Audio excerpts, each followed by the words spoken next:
To play a co-op couch mode in FC26, first of all we'll need to find a kickoff in our main menu. Select it and then enter it.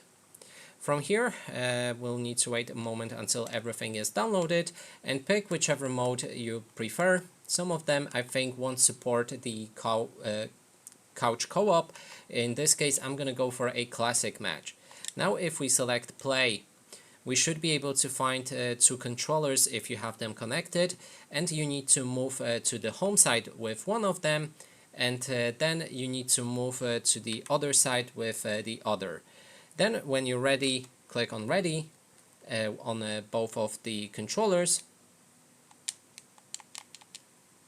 Sorry, wrong button. Then ready.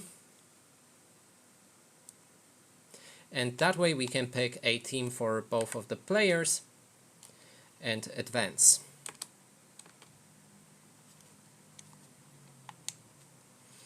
Change the clothes, shirts, kits, whatever, and then we can finally start a match. So now you should be able to play the game. It should load in a moment.